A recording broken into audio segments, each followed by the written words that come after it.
A very good afternoon, everyone. Hope all of you are being fine and doing well. Okay, guys. So we were talking about. Good afternoon, Kushagra. Right. Good afternoon, Ankur. Right. So we were talking about the environmental issue. Right. So let's complete the chapter, finish up the chapter. Then we will start with the next part. Good afternoon, Abhishek. Right फिर उसके बाद आपका recap start करेंगे तो पहले वो complete कर लेते हैं एनवायरमेंटल इश्यूज चैप्टर राइट एक बार रिकैप के साथ and then we will start with the topic right okay guys so let me share the screen with you हाँ जी इकोसिस्टम वगैरह सबके क्वेश्चंस हो गए हैं एवरीवन कंप्लीटेड है वहां तक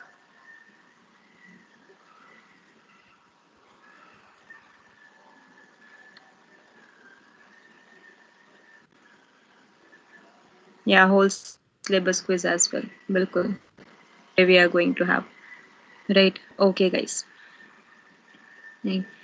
so let's wrap up the chapter environmental issue आपके साथ एक मैंने पीडीएफ शेयर किया था जिसमें जो आपका क्लास में मैं लिख नहीं पा रही थी साथ में वो उसमें रिटन है सब कुछ राइट तो I have shared a PDF with you right उसी से एक बार रिकैप करते हुए ये चैप्टर फिनिश अप करते हैं right and then we will start with the quiz part से भी स्टार्ट करेंगे right okay guys now environmental issues आपका चैप्टर जिसमें हमने last air pollution water pollution soil pollution कर लिया था कंप्लीट राइट तो जस्ट फटाफट से क्विक रिकैप करते हुए राइट हमने कहा था बच्चे पोल्यूशन हमारे पास सबसे एक मेन अनडिजायरेबल चेंज था फिजिकल प्रॉपर्टीज में राइट केमिकल बायोलॉजिकल कैरेक्टरिस्टिक्स में एयर लैंड वाटर की राइट और उसी में हमने यहाँ पर डिफाइन किया था कि इट्स बीइंग द वन जो हमारे पास मेन डैमेज कॉज करता है और मेन डैमेज कॉज करने वाले कंपोनेंट्स जो पोल्यूशन कॉज कर रहा है एज अ मेजर डैमेज वो पोल्यूटेंट्स है हमारे पास and in order to control the environmental pollution को कंट्रोल करने के लिए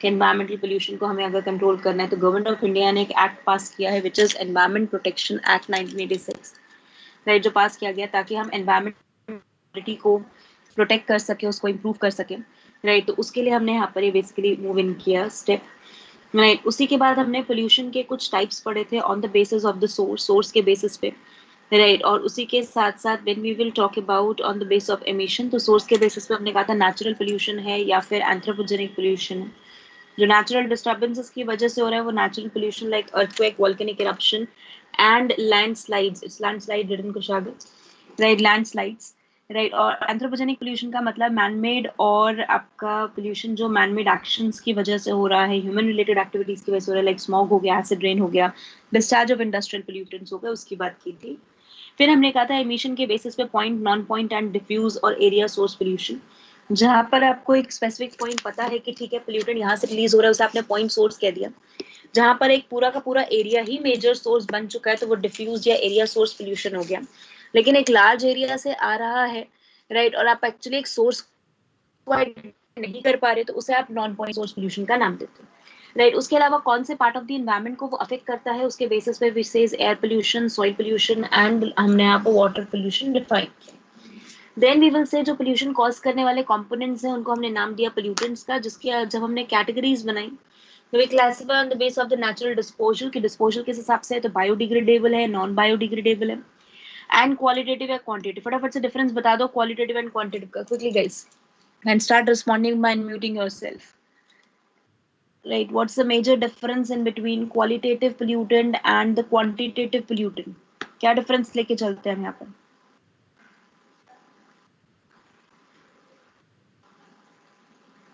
जी Ma'am, qualitative is the one which is not found in the environment, right but can be released due to anthropogenic actions. And quantitative one is the one which is normally present, but concentration increases due to anthropogenic effect. right तो बिल्कुल तो हमने कहा यहाँ पर right qualitative pollutant and quantitative pollutant में अगर हम इसका मेन देखते हैं तो we can simply state कि हमारे पास qualitative pollutant वो हैं जो actually में environment में normally found नहीं होते they are not found in the environment but released due to the anthropogenic pollution लेकिन जो environment में find हो रहे हैं particular concentration पे और उनकी concentration बढ़ने की वजह से वो pollutant बने राइट. तो that is what we represented as, उसको हमने डिफाइन किया है as a main task which is being called as the quantitative pollutant, हमने इसे डिफाइन किया. नाउ वी से, अब हमने यहाँ पर कहा कि ठीक है हमारे पास क्वालिटेटिव क्वांटिटेटिव पोल्यूटेंट हो गए, उसके अलावा हमने कहा यहाँ पोल्यूटेंट्स को अगर हम कैटेगराइज करते हैं तो हम एयर पोल्यूटेंट के अंदर मेनली ये पॉइंट पड़ता है as a primary and the secondary pollutant. Right. Primary pollutant वो होते हैं जो एनवायरमेंट में रिलीज हुए, लाइक NO2 SO2, राइट, जो एक्चुअली एनवायरमेंट में किसी कॉमन सोर्स की वजह से रिलीज हो रहे हैं. लेकिन सेकेंडरी पोल्यूटेंट जो प्राइमरी की रिएक्शन से फॉर्म हो रहे हैं उन्हें हमने सेकेंडरी पोल्यूटेंट का, like O3 is there, PAN is there, right, जो पैराक्वाइल ऑक्सीनाइट्रेट है हमारे पास. राइट. सो ये कंपोनेंट्स कौन से हैं? They are being the one जो एक्चुअली प्राइमरी के रिएक्शन से बनते हैं. राइट. फिर उसके बाद हमने यहाँ पर नेक्स्ट एयर पोल्यूशन का स्टेप स्टार्ट किया. जब एयर पोल्यूशन में हमने कहा तो बेटा हमारे पास कैटेगरी देखो ध्यान से फटाफट से. एयर पोल्यूशन की कैटेगरीज में हमने कहा एयर पोल्यूटेंट्स और गैसियस पोल्यूटेंट्स और द पार्टिकुलेट मैटर. जहाँ गैसियस पोल्यूटेंट क्या हो गया हमारे पास कि गैसेस फॉर्म्स हो गई.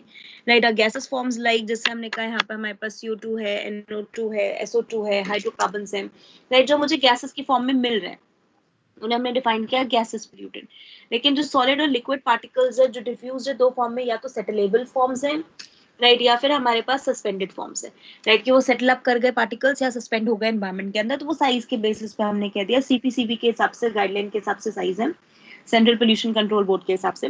फिर हमने कहा गैसियस पोल्यूटेंट हमारे पास कौन से हैं? That are being the one, right, जिसमें हमने मेन कैटेगरी सबसे मेन, अब क्वेश्चन बहुत ध्यान से पढ़ना, इफ द क्वेश्चन से मेजर एयर पोल्यूटेंट तो आंसर आता है कार्बन मोनोऑक्साइड. इफ क्वेश्चन से मेजर एयर पोल्यूटेंट, राइट, अगर हम कह तो रहे लेकिन for mainly plant disturbing plant metabolism तो आंसर जाता है SO2. राइट. तो आंसर उस हिसाब से करना है कि वो CO2 का पूछ रहा है, CO का पूछ रहा है या SO2 का पूछ रहा है.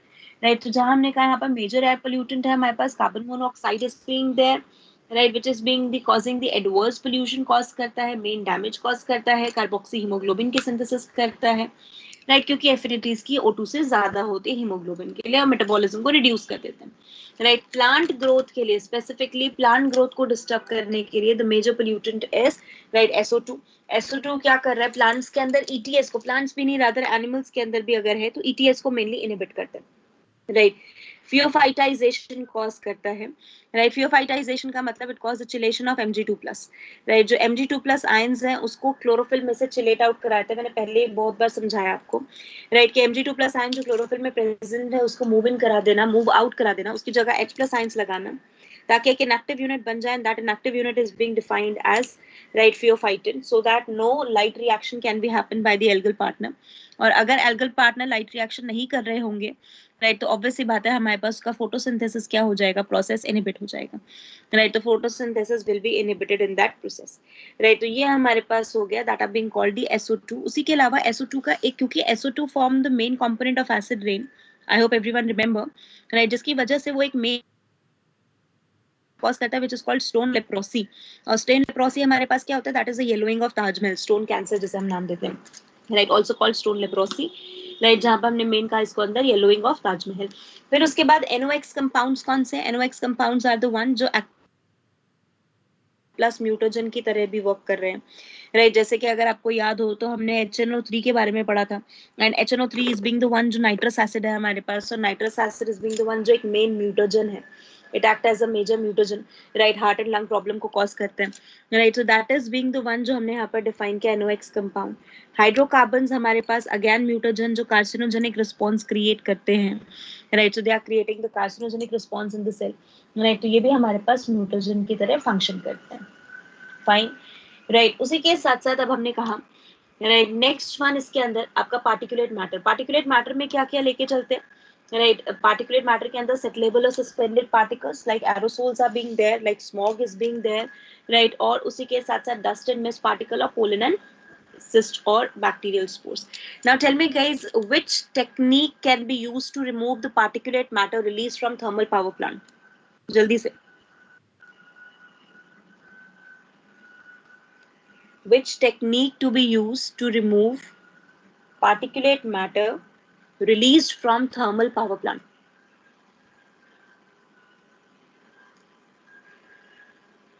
Yes.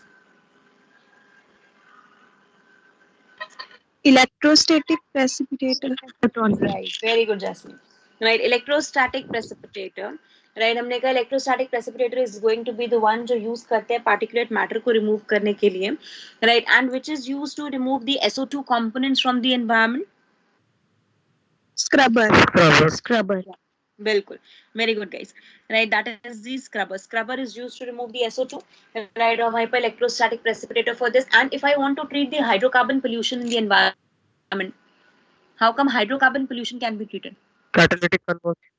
Very good, catalytical converter, right. तो उसी के बेसिस पे भी छोटे छोटे टर्म्स है जो ध्यान रखने हैं, right. If we will state about, अगर हम यहाँ पर स्टेट करते हैं इसके अंदर, right, for the very first that is being the, right, आपका टेक्निक्स हमने कहा पोल्यूशन को कंट्रोल करने की टेक्निक इलेक्ट्रोस्टैटिक प्रेसिपिटेटर, सिर्फ टारगेट वर्ड पढ़ना है, particulate matter from thermal power plant, right, उसको ट्रीट करने के लिए इलेक्ट्रोस्टैटिक प्रेसिपिटेटर, जिस हम क्या करते हैं इलेक्ट्रिक चार्ज दे देते हैं पार्टिकल्स को, डस्ट पार्टिकल्स को, right, bye releasing a particular charge, corona release करके, राइट। और उसी के बाद हमने यहाँ पर जब उसको इलेक्ट्रिक चार्ज प्रोवाइड कर दिया तो उनके ऊपर पर्टिकुलर एक चार्ज आ गया, and once the charge is being there on them, right, उसको बेसिकली पास ऑन करा दिया, right, over to the plates, जहां पर वो ऑपोजिटिव चार्ज प्लेट्स पे ग्राउंडिंग अप हो गए, और ग्राउंड अप हो गया हमारे पास, it will cause the complete event कि उससे क्या कॉज कर दिया हमारे पास, डर्ट पार्टिकल्स को एंट्रैप कर लिया और प्रेशर को मूव आउट करा दिया।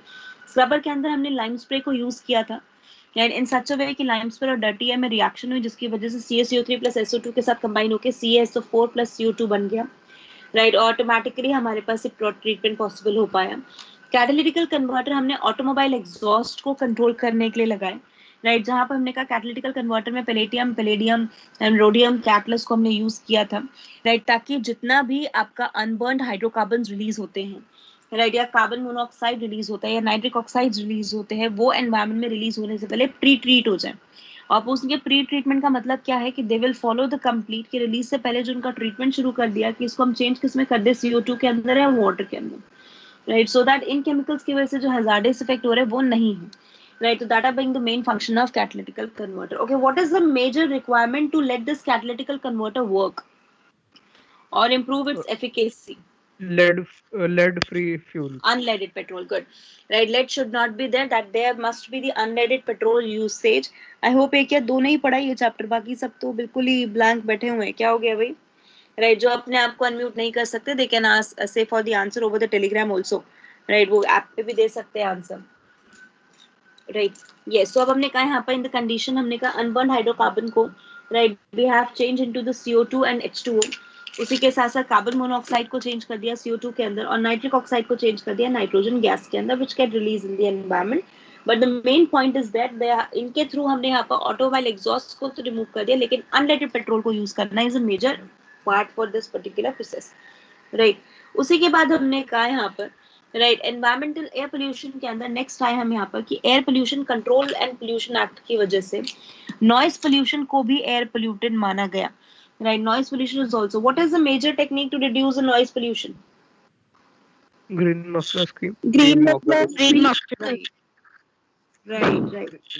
राइट, तो हमने कहा जो टेक्निक हमने यूज की नॉइज पोल्यूशन को रिड्यूस करेंगे, क्योंकि नॉइज पोल्यूशन हमने कहा 80 डेसिबल से ऊपर से अगर कोई भी आप साउंड देते हो तो बेसिकली नॉइज पोल्यूशन में कंसीडर की जाती है, राइट। तो if you will give it, तो उसके ऊपर आप यहाँ पर बेसिकली ह्यूमन हियरिंग इम्पेयरमेंट और बहुत सारे ऐसे डिसऑर्डर्स हो जाते हैं जिसके थ्रू, राइट, जो होता है हम बेसिकली कहते हैं कि noise pollution is being hazardous to the human health also, right. Sleeplessness को कॉज करना, increase basically,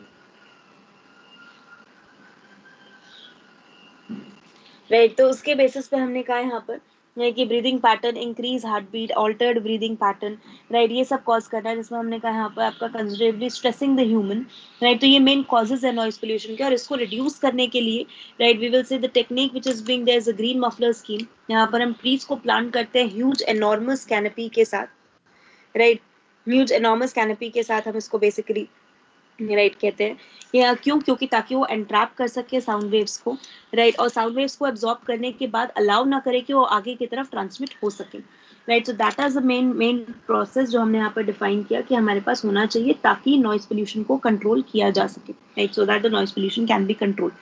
okay, now next one, Delhi में एयर पोल्यूशन को कंट्रोल करने के लिए जो मेन हमारे पास रखे गए थे इफेक्ट्स, जो इफेक्ट्स बनाए गए, राइट, तो हमने यहाँ पर डिफाइन किया कि इसके अंदर, राइट, कॉम्प्रेस नेचुरल गैस को यूज किया गया, right, there is being the use of the compress natural gas को हम यूज करें, that is being the one CNG को यूज किया जाए, राइट, और उसी के साथ साथ, राइट। सीएनजी के साथ साथ हमने क्या कहा था, यहाँ पर हमने यूरो नॉर्म्स निकाले थे। अच्छा, what is the major objective of the Euro norms? Quickly.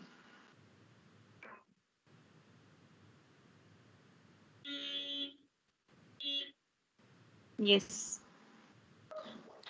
फटाफट से, यूरो नॉर्म्स में क्या कहा गया था, जल्दी से। सल्फर का कंटेंट, अनलेडेड पेट्रोल, राइट, इनको मेन हमें करना था और एरोमेटिक कंपाउंड्स को कम करना था, याद आ रहे हैं? राइट, तो हमने कहा यहाँ पर देखो, इसके अंदर सीएनजी हमने सबसे पहले कहा था सीएनजी क्यों बेटर है डीजल से, क्योंकि सिफन ऑफ नहीं हो सकता, burn more effectively, right, more cheaper है, राइट, जिसकी वजह से सीएनजी का मोर यूसेज किया गया।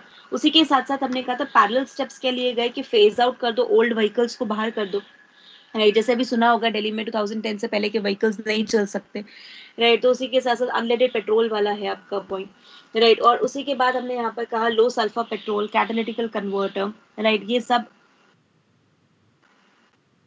राइट, ये सब हमने कहा यहाँ पर यूज किया जाए, राइट, ये पैरेलल स्टेप्स लिए जाए। प्लस उसी के साथ साथ हमने कहा they are being the one की गवर्नमेंट ऑफ इंडिया ने यूरो नॉर्म्स को निकाला है, and these Euro norms are Euro third norm. Euro third norm is being the one जिसने कहा कि सल्फर के कंटेंट को, देखो हमारे पास पॉइंट क्या है कि आप अनलेडेड तो कर दोगे, लेकिन आप सल्फर के कंटेंट को कैसे रिड्यूस करोगे, कि तो sulphur to be control at 350 parts per million in diesel and 150 part per million in petrol, right. तो अब हमने कहा यहाँ पर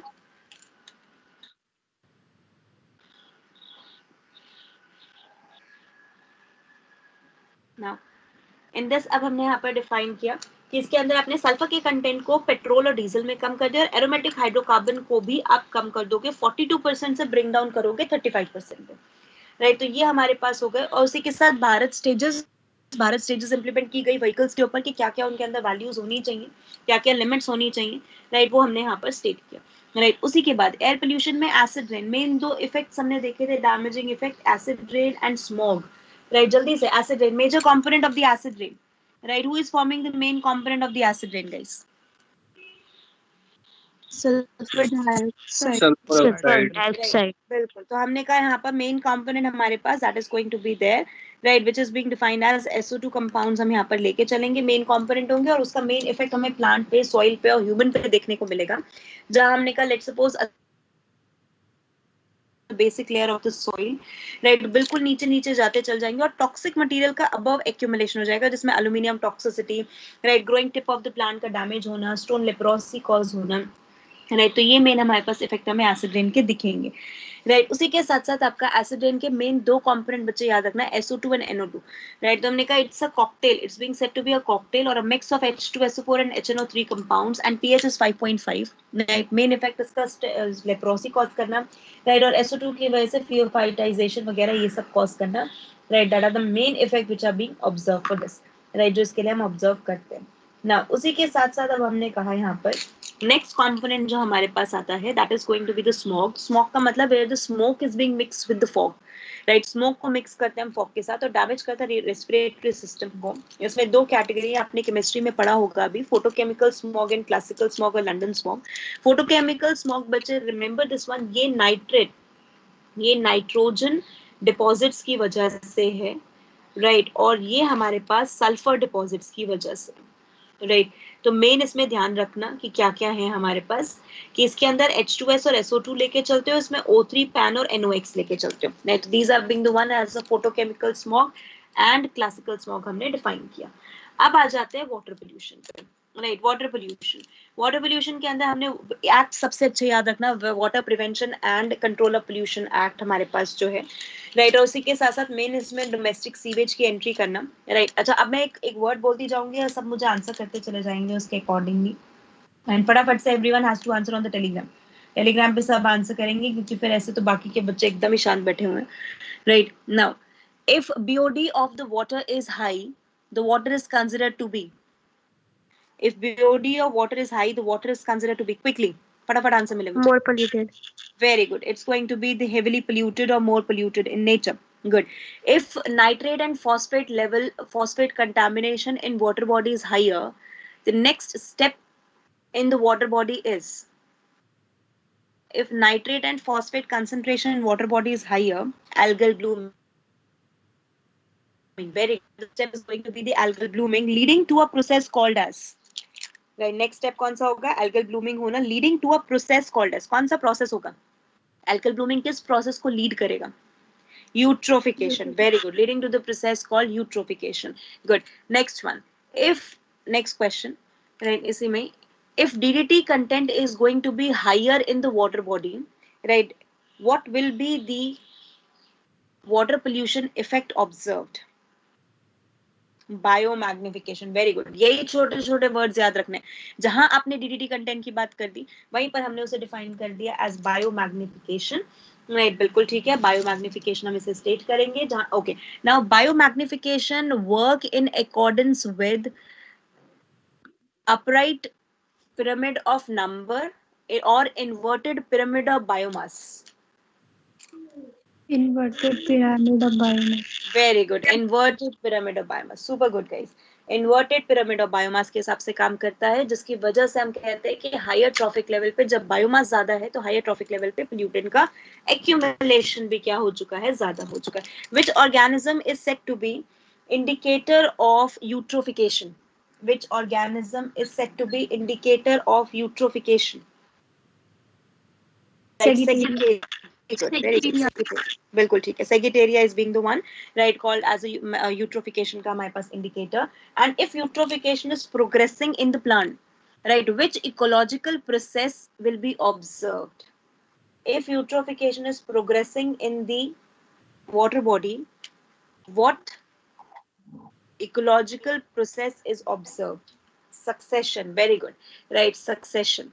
राइट, बिल्कुल ठीक है. सक्सेशन हम कहेंगे हमारे पास रिजल्ट होगा. प्राइमरी नहीं बेटा, right, secondary succession, not a primary succession, secondary succession. Right, क्योंकि आप एक्यूमुलेशन करने के बाद उसमें देख रहे हो ना, उसके अंदर हो रहा है, इसी वजह से.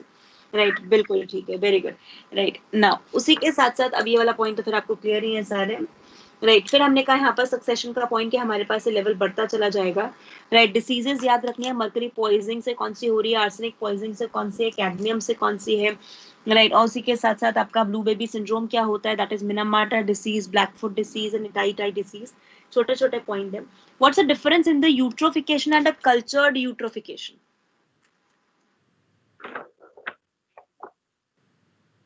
Yes, what's the difference in between eutrophication and cultured eutrophication? Ma'am, eutrophication is the natural aging of the lake by enrichment of nitrogen and phosphorus, while cultural eutrophication means like pollutants from the anthropogenic activities from the industries accelerate the aging process. Very good, super good, great both of you. Right, तो अब हमने कहा यहाँ पर cultured eutrophication का मतलब जो human activity की वजह से एक्सेलरेटेड वे में हो रहा है, लेकिन जो नेचुरल तरीके से हो रहा है वो आपका कौन सा हो गया? एक नॉर्मल यूट्रोफिकेशन प्रोसेस. तो natural ageing because of the nutrient enrichment in the lake, right, और in the water body is called eutrophication. लेकिन अगर वहीं पर हम कहें कि it's being going to cause the one effect, right, that is cultured or accelerated, यहाँ पर नाइट्रेट और फॉस्फेट तो रहेंगे, लेकिन इसके अंदर आप मेन क्या करोगे? ह्यूमन एक्टिविटीज की वजह से, इंडस्ट्रीज के इफ्लुएंस की वजह से अगर होगा तो हम डिफाइन करेंगे. फिर उसके बाद हमारे यहाँ पर थर्मल वेस्ट वाटर के ऊपर जो हीटेड और थर्मल वेस्ट वाटर है बच्चे, राइट, ये मैंने लास्ट टाइम आपको शायद नहीं बताया था. राइट, वाटर के अंदर ना टेम्परेचर के बेसिस पे जोन बनते हैं. जैसे हमने लाइट के बेसिस पे जोन बनाया था ना, euphotic, dysphotic, profundal and benthic zone, same उस तरीके से हम वाटर के अंदर टेम्परेचर के हिसाब से जोनिंग करते हैं.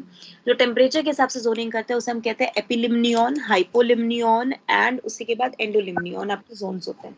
राइट, तो हमने यहाँ पर डिफाइन किया इसके अंदर, एक मिनट रुको जरा. एपिलिम्नियन, इसके नाम थोड़े मीजोलिम्नियन and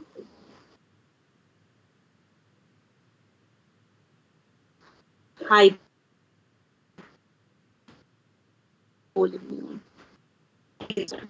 अब जो ऑर्गेनिज्म एपिलिम्नियन कहते हैं ना, वो ऑर्गेनिज्म आपको हाइपो में नहीं मिलेंगे. ऑलरेडी टेम्परेचर हाई है. जब थर्मल वेस्ट वाटर का ऑलरेडी टेम्परेचर हाई है, उसमें आप डालोगे तो सारे ग्रेड्स के टेम्परेचर चेंज हो जाएंगे. एपिलिम्नियन बिकम हाइपरलिम्नियन बन जाएगा, बहुत ज्यादा हो जाएगा temperature.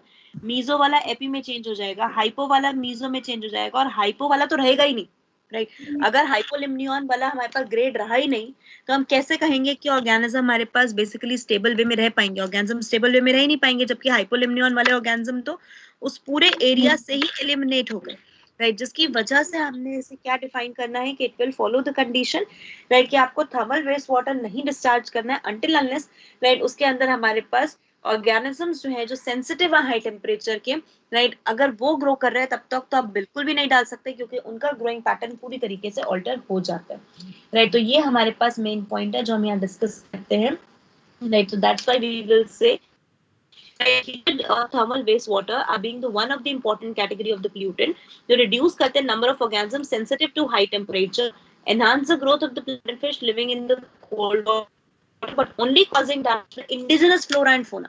Indigenous flora and fauna का मतलब जो उसका internally जो already उसका endemism था, राइट, वो एंडेमिज्म उसका पूरी तरीके से क्या हो चुका है? डिस्ट्रॉय हो चुका है। जो एंडेमिज्म था उसका पूरी तरीके से वो डिस्ट्रॉय हो चुका है, राइट। फिर हमने केस स्टडीज पढ़ी, FOAM case studies based on, जल्दी से answer, FOAM case study is based on, क्या इसका ऑब्जेक्टिव था केस स्टडी का? FOAM केस स्टडी का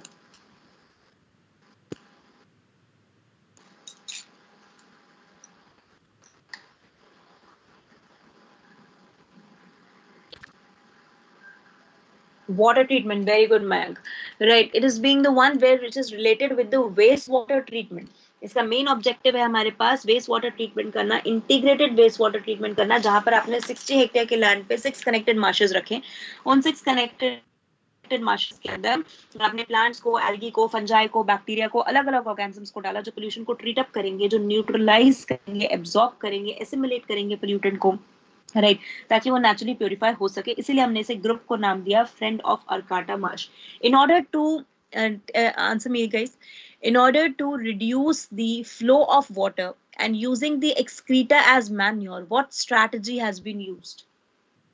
Excreta as manure and reduce the water usage, what strategy has been used? Yes,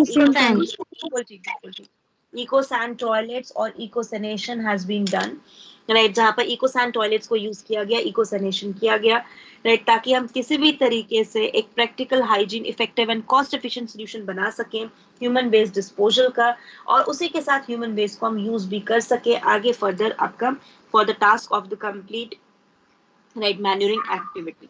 फिर हमने कहा यहाँ पर नेक्स्ट कैटेगरी पे है सॉइल पोल्यूशन। सॉइल पोल्यूशन के 3 कैटेगरीज आपको मैंने बताई थी, पॉजिटिव, नेगेटिव एंड आपका लैंडस्लाइड पोल्यूशन और थर्ड पोल्यूशन।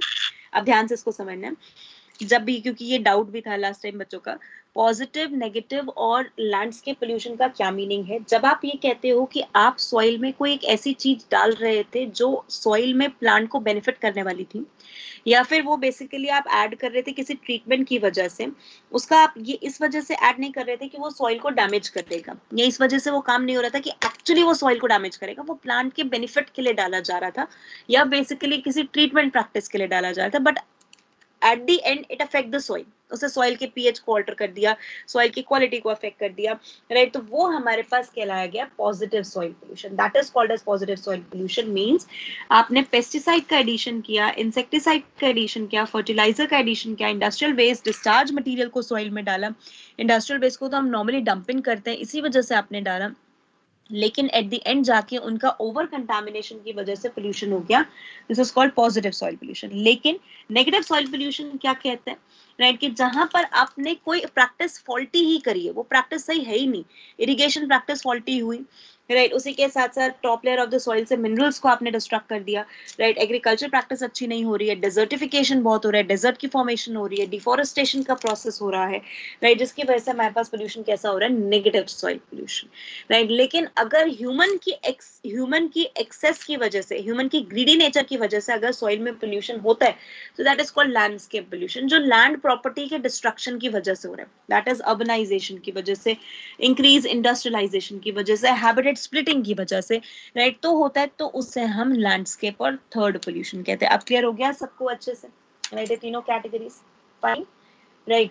फिर उसके बाद हमने कहा बच्चे, अगर हम सॉलिड वेस्ट को ट्रीटमेंट करते हैं, राइट, तो सॉलिड वेस्ट को ट्रीट करने के लिए हमने कहा हमारे पास जो मेन है कि सॉलिड वेस्ट डिस्पोजल को हमें किसी भी तरीके से मैनेज अप करना है, राइट, जिसके लिए सबसे पहले ये रिकॉग्नाइज करना है कि कौन से ऐसी यूनिट्स हैं जो कि डिग्रेडेबल हैं, कौन से ऐसे हैं जो नॉन बायोडिग्रेडेबल हैं, और कौन से ऐसे हैं जो रिसाइकलेबल हैं, राइट। अगर एक बार इनको डिस्टिंग्विश कर दिया तो solid waste treatment is going to be an easy task for us, right. जिसकी बेसिस पे हम कुछ तरीके करते हैं कि हम सॉलिड वेस्ट को कैसे ट्रीट करें। तो method for treatment of the solid waste, एक तो होता है रिकवरी एंड रिसाइकलिंग, कि जो वेस्ट आपका रिसाइकलेबल है, जिसको आप रिसाइकल कर सकते हो, उसको रिसाइकल करो, उससे रिकवर करो नई चीज, राइट। लेकिन जो डिग्रेडेबल है और जो नॉन बायोडिग्रेडेबल है, राइट, उसका क्या करेंगे। तो हमने कहा सोर्स रिडक्शन, जो नॉन, जिसको आप नहीं कर सकते उसको तो सोर्स रिड्यूस करो, उसकी यूसेज को कम कर दो किसी भी तरीके से। Yes, right.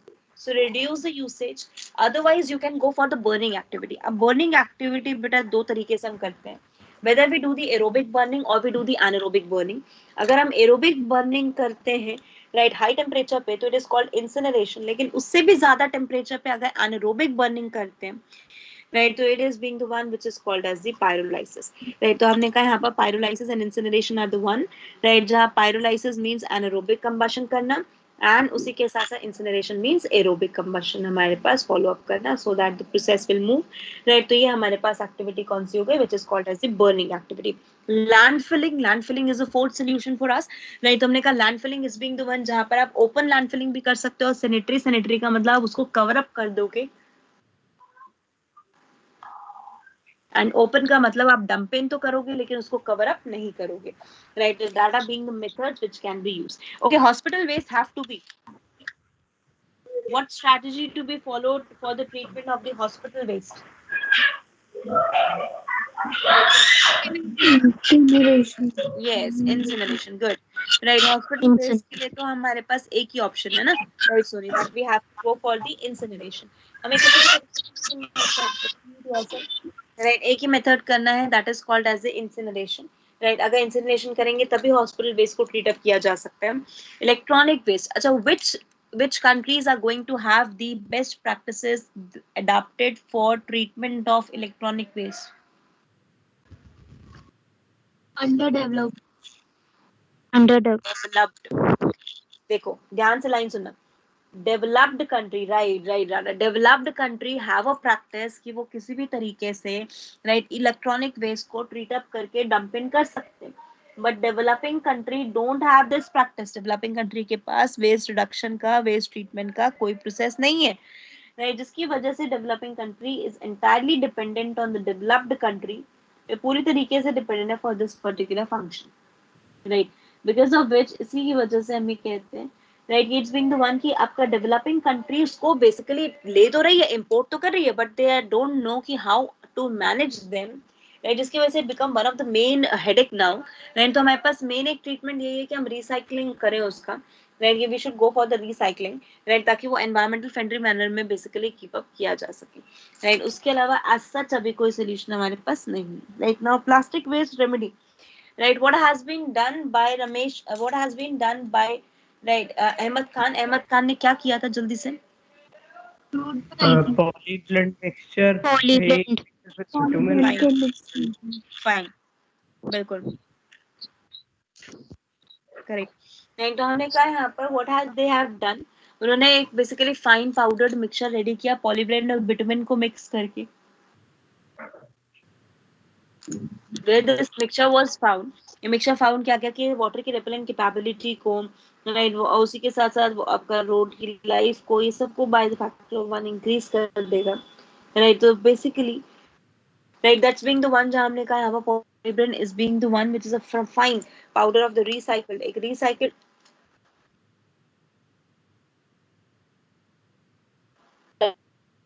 Right. So on that task हमने कहा यहाँ पर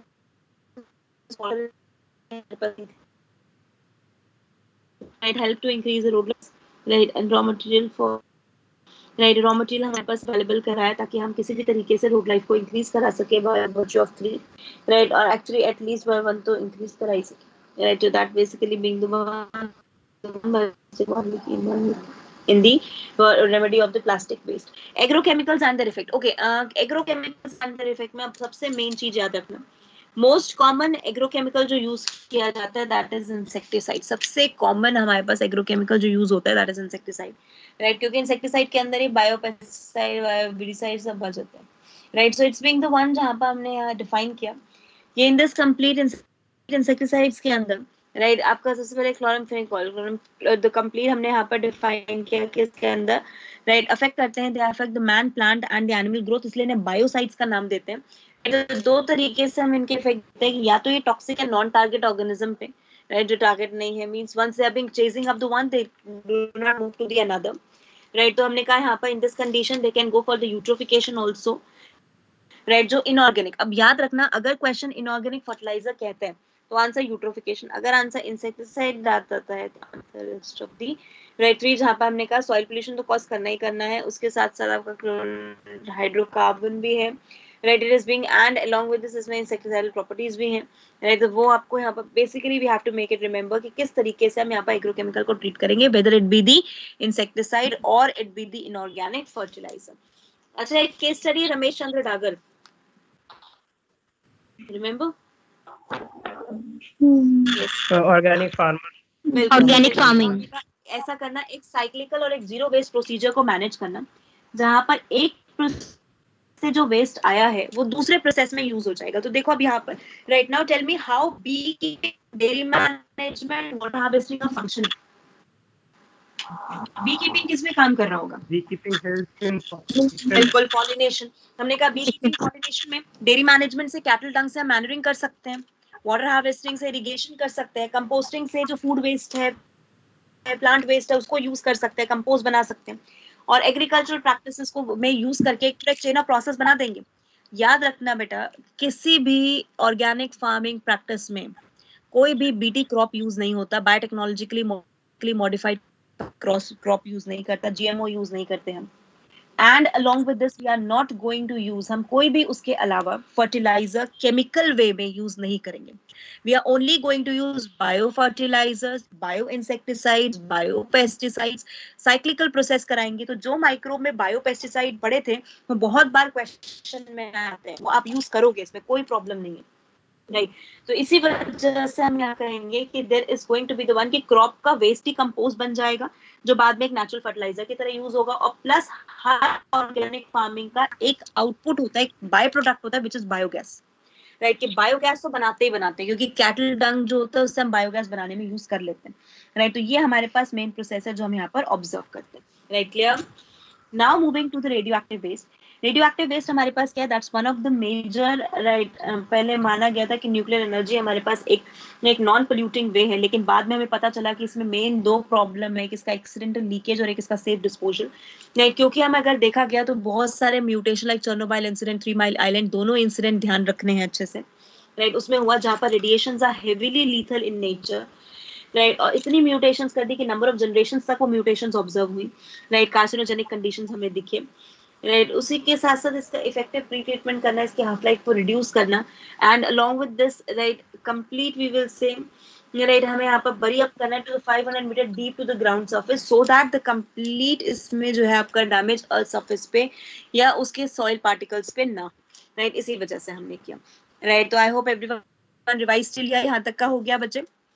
green house effect and global warming पे आ जाए, राइट। अच्छा, green house effect work in order to make earth cooler or heater, क्या करते hotter. Heating. हमने कहा अर्थ का टेम्परेचर पहले कूलिंग में था, राइट, पहले हमारे पास -16 to -18 था, तो हमें उसे हीटर दैट इज हॉटर बनाना है और ज्यादा, based on which we have to make it, कि हमें किसी भी तरीके से ग्रीन हाउस ब्लैंकेट अर्थ के अराउंड बनाना है और वो शो करना है। What is the highly proportionate greenhouse gas present in the environment? Methane. CO2. Very good. CO2. Order बनाओ जरा। CO2 के बाद next methane. Next methane, right ma'am? बिल्कुल, और लास्ट में NOx compounds, राइट। तो ये हमने कहा हमारे पास पूरा ऑर्डर चलता है जिसके अंदर ग्रीन हाउस गैसेस प्रेजेंट होते हैं। Greenhouse gases absorb UV radiations और infrared radiations? Infrared. They absorb the infrared long radiations. को एब्जॉर्ब करते हैं, राइट, यूवी को नहीं करते बेटा, राइट, दे अब्जॉर्ब करते हैं और उसको रिफ्लेक्ट करते हैं, एब्जॉर्ब करते हैं, पास ऑन करते हैं अर्थ पे and then reflect back, right, at some proportion, ताकि ओवर हीटिंग भी ना हो, राइट। तो हम कहते हैं they absorb the long wave radiation, infrared radiation, heat up the earth surface, the order is this CO2, methane, CFC and N2O। NO2 नहीं है, it is not NO2, it is N2O unit, fine, right. और उसी के साथ साथ हमारे पास एक number of time cycle चलती रहती है ताकि पूरा प्रोसेस कंप्लीट होता रहे, राइट। अब आते हैं effect of increasing green house gases. Green house gases को इंक्रीज, गैस के एमिशन जो आजकल बढ़ रहे हैं उससे क्या हमारे पास इफेक्ट हो रहे हैं। तो एक तो हमारे पास पॉजिटिव इफेक्ट है, हमें एक इफेक्ट पड़ते हैं कि जब CO2 की कंसंट्रेशन इंक्रीज होती है तो C3 प्लांट्स बहुत अच्छे से फोटोसिंथेसिस कर पाते हैं। एक आपको इफेक्ट याद हो गया, तो हमने 11th में भी पढ़ा था, which is called CO2 fertilization effect, right? CO2 fertilization effect क्या था? When you increase CO2 concentration beyond, कितने ppm से beyond करूं? Think about it. C4 याद आता है?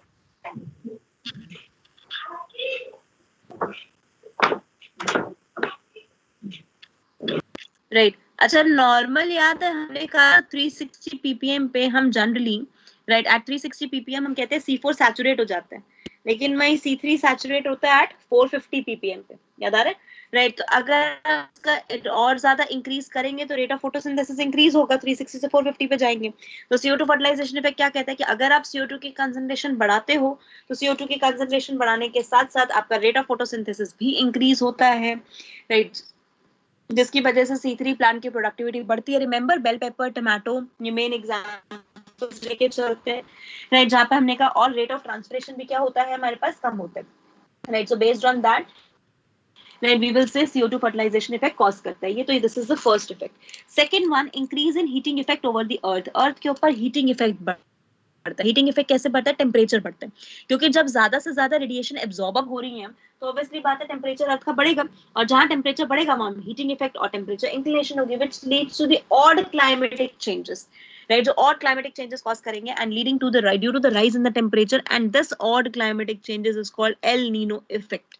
इसे हम नाम क्या देते हैं बेटा? El Nino effect, that is called as odd climatic changes which are happening, right. फिर हमने कहा CO2 ग्रीन हाउस गैस की concentration increases in mass global annual temperature all over earth, right? The global annual temperature लेके, right, and warming of troposphere but cooling of stratosphere करके ही यहाँ से हैं, right? So it's being the one which we say is a melting of ice cap हमारे पास होना, rising of sea level होना, rainfall pattern change हो जाना, warming हो जाना, ट्रोपोस्फेयर की कूलिंग हो जाना, स्ट्रेटोस्फेयर, ये सब इफेक्ट्स ही तो है हमारे पास। ये सब क्यों हो रहे हैं? क्योंकि टेम्परेचर फ्लक्चुएशंस इतनी हो रहे हैं, राइट, ऑल क्लाइमेटिक चेंजेस इतने हो रहे हैं, जिसकी वजह से हम कहेंगे कि the main effect of the greenhouse gases are going to happen, ज्यादा से ज्यादा, राइट, हमारे पास ये इफेक्ट हुए हैं इसके अंदर, राइट। तो अब समझ आए यहाँ तक का पॉइंट? तो ये हमारे पास मेन पॉइंट्स हो गए विच is being resulting in the complete, right, आपका, right, that is the greenhouse effect and the greenhouse gas emission,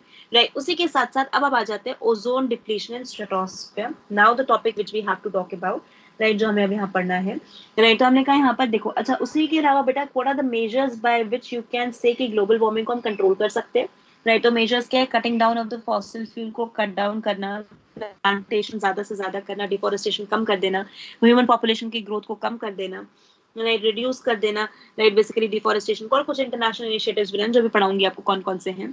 IPCC is the international inter governmental panel on the climate change, right. ये periodic monitoring करता है कि green house gases की atmospheric concentration कितनी है, right. It will do the periodic monitoring of the atmospheric concentration of the greenhouse gases and the related effect.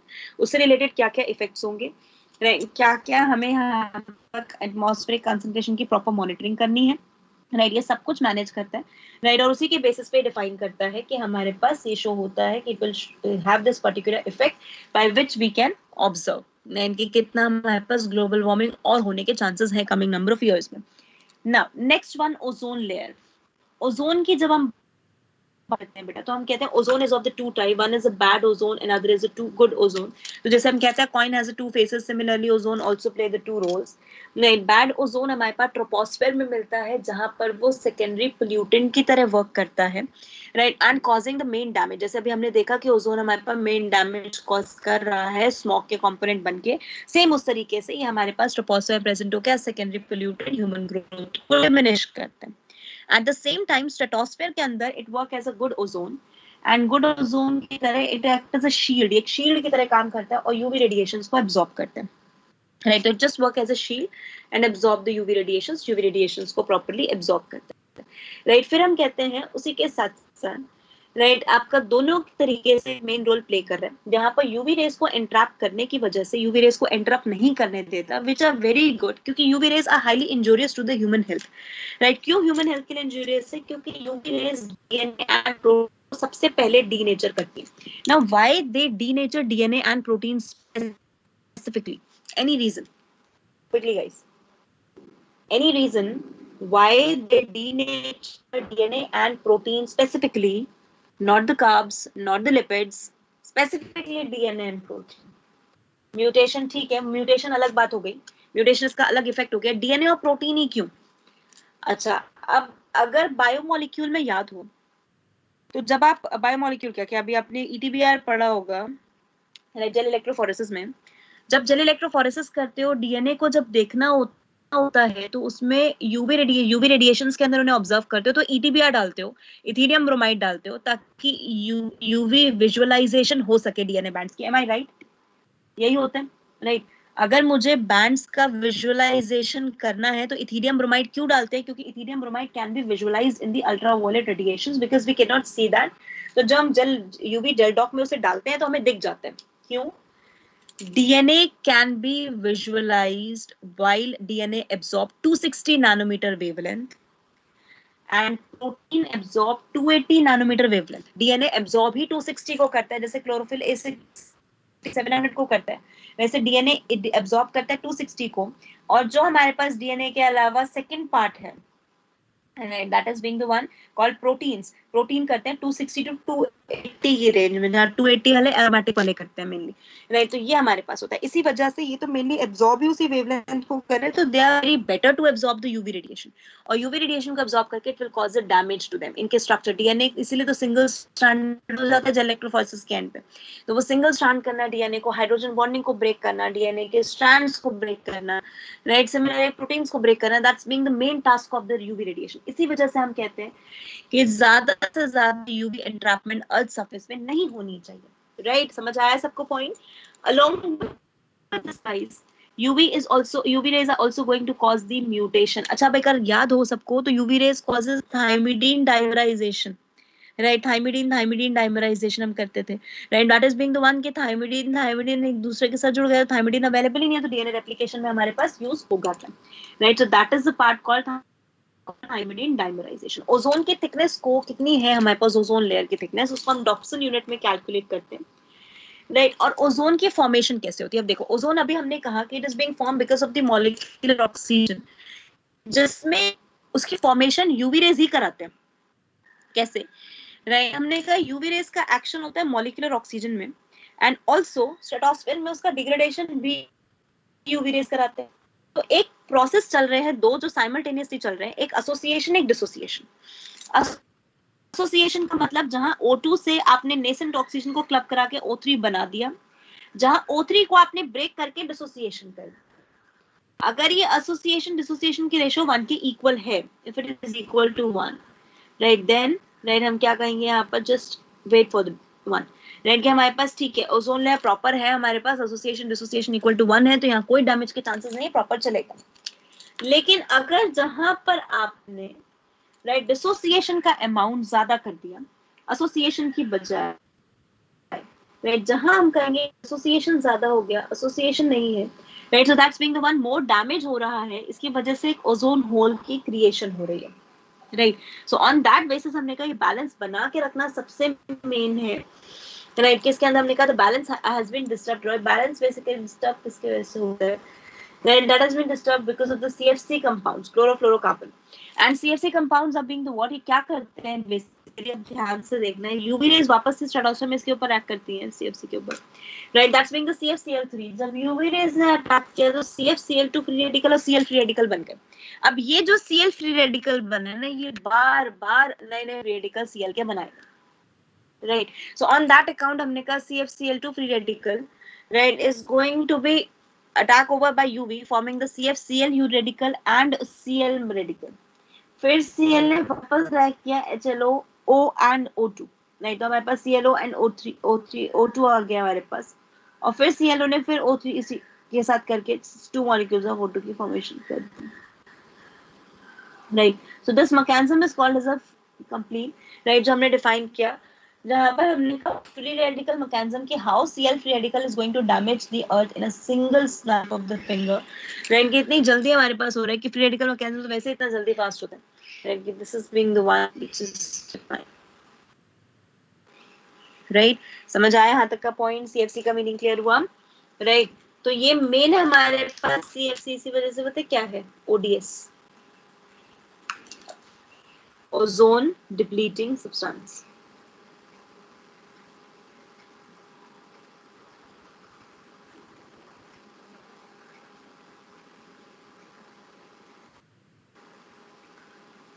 Right, everyone got this point now? Yes guys, complete हुआ. इसी वजह से Antarctic reason में हमें एक ozone hole मिल रहा है, right, that where the thin ozone layer is being present, right. अच्छा, अब यूवीबी रेडिएशंस की क्या क्या इफेक्ट है? Yes everyone, right, UVB radiations के क्या क्या इफेक्ट हैं?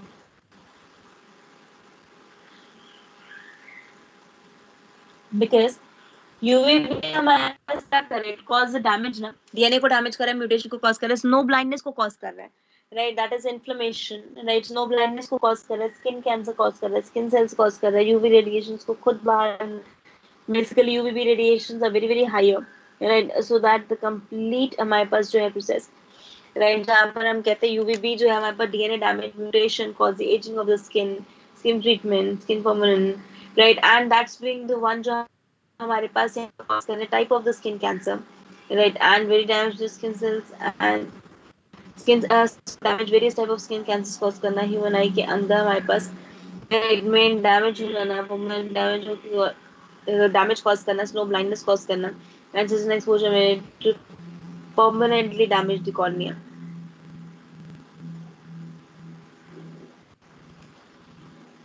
राइट. अब यहाँ से प्रोटोकॉल बहुत ध्यान से बनिए, मॉन्ट्रियल प्रोटोकॉल, और उसी के बाद बताऊंगी क्योटो प्रोटोकॉल. मॉन्ट्रियल प्रोटोकॉल का मतलब एक ऐसा सेटअप, राइट, एक ऐसा प्रोटोकॉल नेटवर्क उन्होंने बनाया है, right, by which, right, we will say, right, ये पूरा कंपनीज जो है उनका एक ट्रीटी साइन होता है, एंड इन दैट ट्रीटी, उस ट्रीटी के अंदर they are going to control the emission of the earth, right, depleting substances,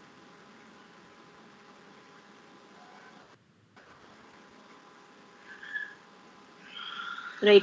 सो अब हमारे पास मॉन्ट्रियल प्रोटोकॉल का क्या है, किसी भी तरीके से ओडीएस के एमिशन, अब बहुत ध्यान से बेटा, दो प्रोटोकॉल है, one is Montreal protocol and other is Kyoto protocol. Montreal protocol का काम है ओजोन डिप्लीशन को रोकना, राइट, याद ये रखना है, वो अपने आप हो जाएगा फिर, राइट. तो it's being the one, right, जहां पर हम ये लेके चलते हैं कि इट्स, जहां हमने कहा Montreal protocol has signed by, right, sign किए गए थे, मॉन्ट्रियल कनाडा में बुलाया था, राइट, जहां पर वहां पर ट्रीटी में नेम्ड एज,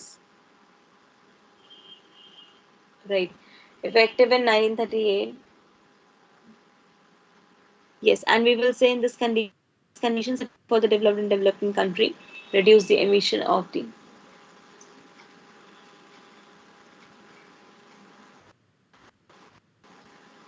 right. Now अब ODS के बाद next protocol आती है Kyoto protocol. Anyone heard of that? Kyoto protocol,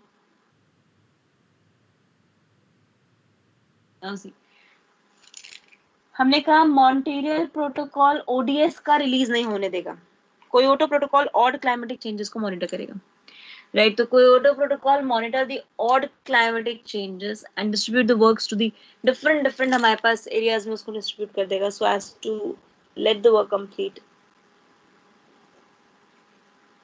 Fine. Right. So Kyoto Protocol किसके लिए responsible है? Yes, everyone. Kyoto Protocol is responsible for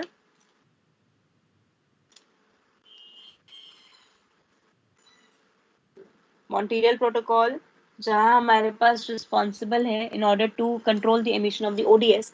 Kyoto Protocol is responsible. Right. Kyoto Protocol हमारे पास किसके लिए responsible है? So as to cause the odd climatic changes को predict करने के लिए और उसको improve करने के लिए कि odd climatic changes ना हो. राइट फिर हमने कहा यहाँ पर इम्प्रॉपर रिसोर्स मैनेजमेंट और डेजर्टिफिकेशन मेंटेनेंस के लिए right soil erosion desertification right तो सॉइल इरोजन किस वजह से हो रहा है हमारे पास ग्रेजिंग की वजह से राइट उसी के साथ साथ ह्यूमन एक्टिविटी ओवर कल्टीवेशन और डिफॉरेस्टेशन हो रहा है राइट तो यहाँ तक हमने right this is being the one जो हमारे पास डिफाइन करता है कि इस तरीके से हमने डिग्रेडेशन किया of improper resource estimation. Right, and this one, and the next, waterlogging and soil salinity. Waterlogging and soil salinity, guys. Okay, waterlogging and soil salinity is because of the poor drainage, right? की वजह से होगा improper drainage की वजह से it's being the one, right? What should be the above para? कहाँ पर बेटा? ये most damaging ODS. ये ODS के नाम है. Ozone depleting substances कौन से? उसमें सबसे main कौन से जो damage करता है हमारे पास? That is CFC. Right? CFC is the most one, right? Or one other.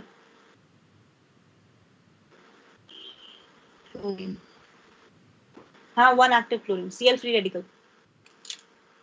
अच्छा ये एक ना डेटा है. अच्छा ये वाला वैसे ये डेटा पढ़ते नहीं है, ये मैंने उस टाइम लिख दिया था. वन एक्टिव ये माना जाता है कि एक एक्टिव क्लोरीन का मतलब एक फ्री रेडिकल अगर क्लोरीन का आप रिलीज करते हो CFC से तो वो 5000 मॉलिक्यूल ओजोन के डिस्ट्रॉय कर सकते हैं. राइट अपनी चेन रिएक्शन चला के 5000 ओजोन के मॉलिक्यूल्स को 1 मंथ में डिस्ट्रॉय कर सकते हैं. एंड उसी के साथ साथ अगर होल स्टे उस फ्री रेडिकल का कंप्लीट स्टे देखा जाए तो it can damage of 1 lakh molecule of the ozone. 1 lakh molecule ozone के डैमेज हो सकते हैं.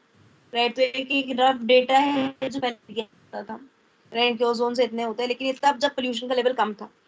अभी तो इस हिसाब से अगर देखेंगे तो पोल्यूशन का लेवल बहुत ज्यादा है. तो इस वजह से इस डेटा को हम रॉ डेटा लेके चलते हैं. Right just as an imaginary data we can say. Fine बच्चे. राइट नाउ नेक्स्ट वन इसी के बाद हमने कहा बच्चे राइट नेक्स्ट आपका water logging and soil salinity. Right जहाँ वाटर लॉगिंग में और सॉइल में भी सैलिनिटी का मतलब सॉल्ट कंसंट्रेशन बढ़ने की वजह से राइट जो ग्रोथ है क्रॉप्स की वो हमारे पास डैमेज हो जाएगी और इसी के साथ साथ एग्रीकल्चर प्रैक्टिसेस भी डैमेज हो जाएंगी. तो they are being the one जो मेन डैमेज कॉज करेगा. राइट तो हमें प्रॉपर रिसोर्सेज को मैनेज करना भी ज्यादा जरूरी है. Then we will say deforestation. Deforestation हम किसे कह रहे हैं बेटा? जहां पर हम कह रहे हैं कवर को रिमूव कर रहे हो and you will initiate the desertification process को कराने की कोशिश कर रहे हो. और एस्टिमेट के हिसाब से 40% forest already has been lost in the tropic which is actually the data is 54%. Right जो अभी 1% in the temperate area 2.3% in the temperate area जो अभी हमारे पास है. राइट इसमें हम मान के चलते हैं कि according to the national forest policy के हिसाब से 33% फॉरेस्ट कवर प्लेन्स में होना चाहिए. राइट और 67% फॉरेस्ट कवर हिल्स में होना चाहिए. Right that should be there. इतना होना चाहिए हमारे पास फॉरेस्ट कवर प्लेन्स में हिल्स में जो हम देख सके कि हमारे पास ओवरऑल अच्छा खासा जो है flora. Right but accordingly right उसके हिसाब से right this being the one right बिल्कुल हमने कहा कि हमारे पास क्या मेन रीजंस हैं जिसकी वजह से ज्यादा हम यहाँ पर डिफॉरेस्टेशन हो रहा है. राइट एफॉरेस्टेशन की जगह. So the very first one is right क्या हमारे पास सबसे पहला क्या है कि कन्वर्जन ऑफ एग्रीकल्चर लैंड से बहुत कर रहे हो. Land based on that main problem. And the second one it is being there कि आप यहाँ पर प्लांट से बहुत सारे प्रोडक्ट्स को भी ड्राइव कर रहे हो like time basically right timber हो गया फायरवुड हो गया.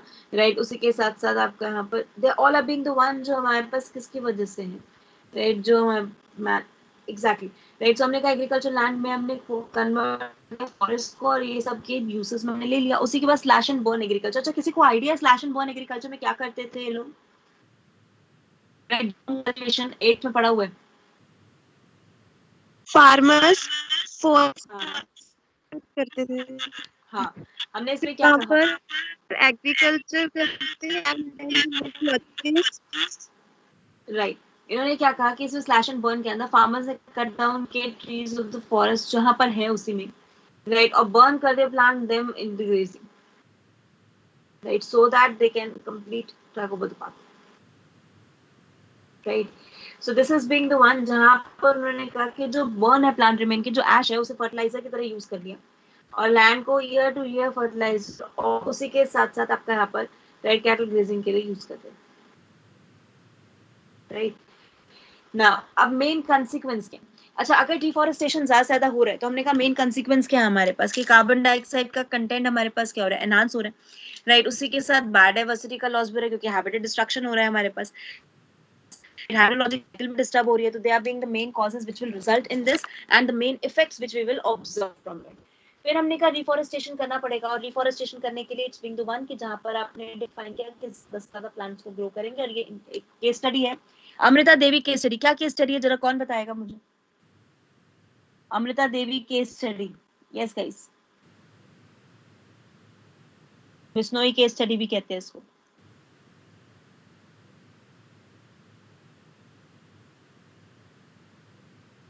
No one. Amrita Devi case study is being the one जहां पर क्या किया था, ऑर्डर दिया कि सारे के सारे ट्रीज को काट दिया जाए।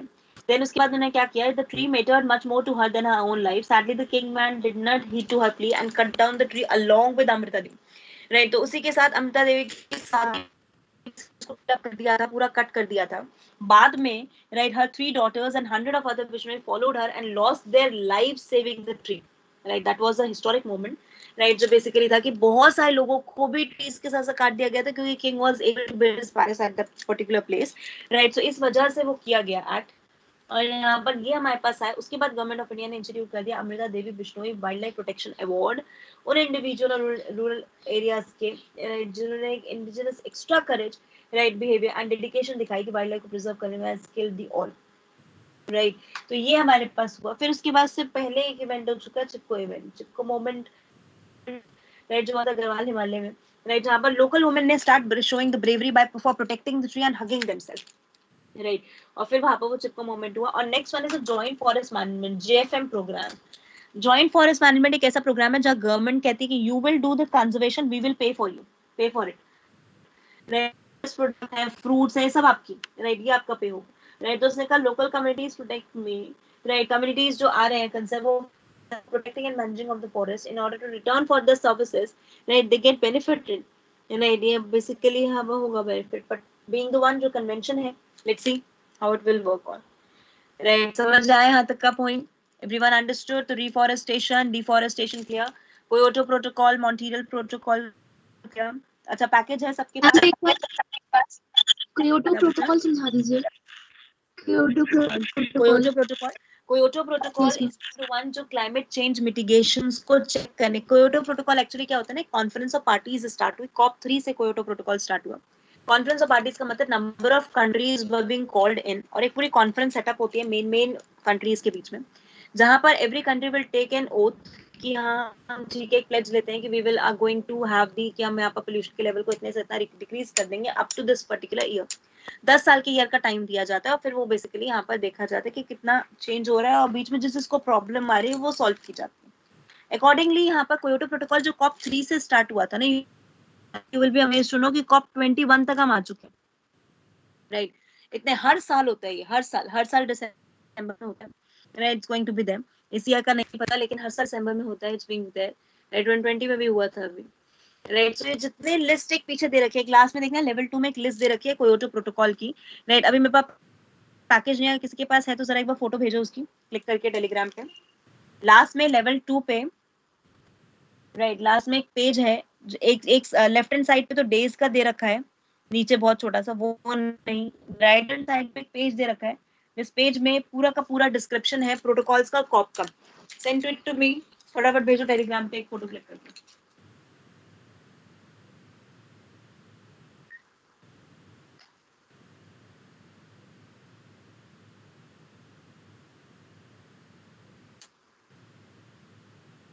मिला? Yes.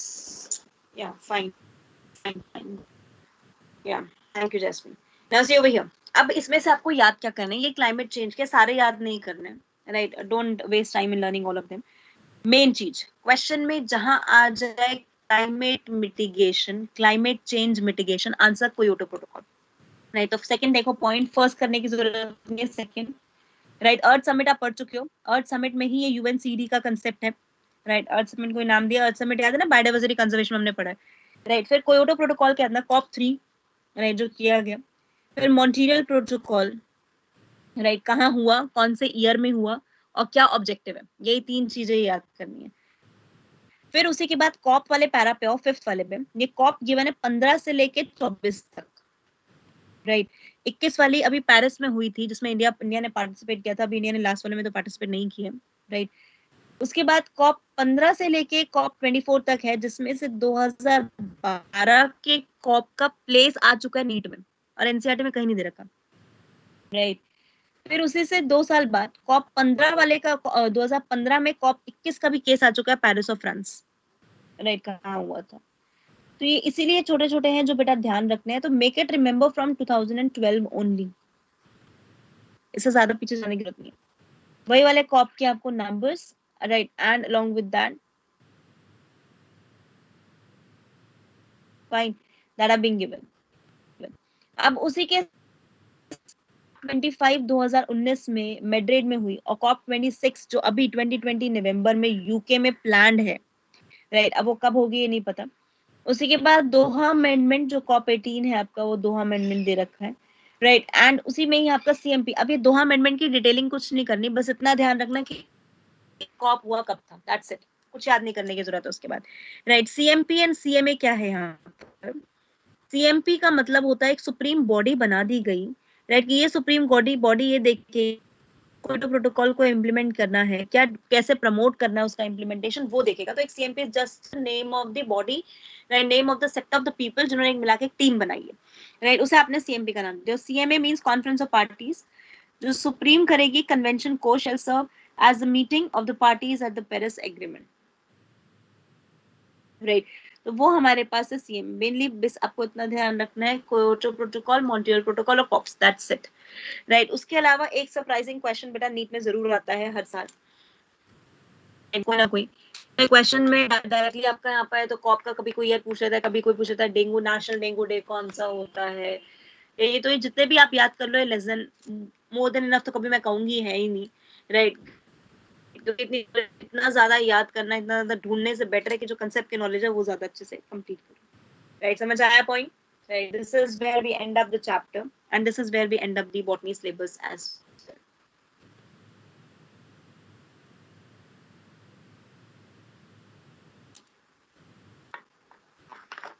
डन है।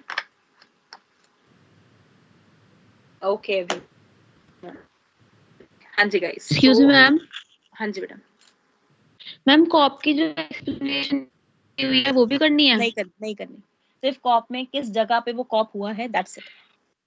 ओके मैम, सिर्फ वही करना है, ठीक है राइट। अच्छा okay guys, now any doubts from your side? आपके साइड से डाउट्स फटाफट से मुझे मिलते जाएं।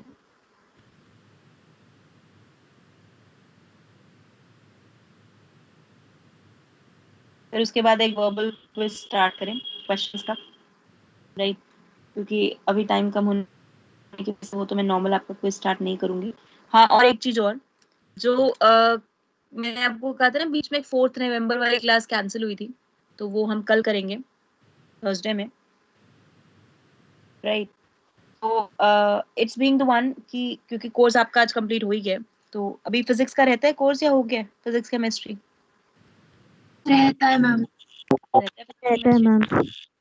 तो वो बिकॉज सर कह रहे थे कि सर शायद प्लान कर सकते हैं क्लास राइट, तो इसीलिए बॉटनी फिनिश हो गया है सिलेबस। तो हम नेक्स्ट थर्सडे ही अब क्लास करेंगे अपनी, जो नेक्स्ट थर्सडे होगी नॉर्मल स्केड्यूल क्लास, इसमें सिर्फ और सिर्फ 12th का रिकैप होगा, only recap of the 12th syllabus right we are going to do.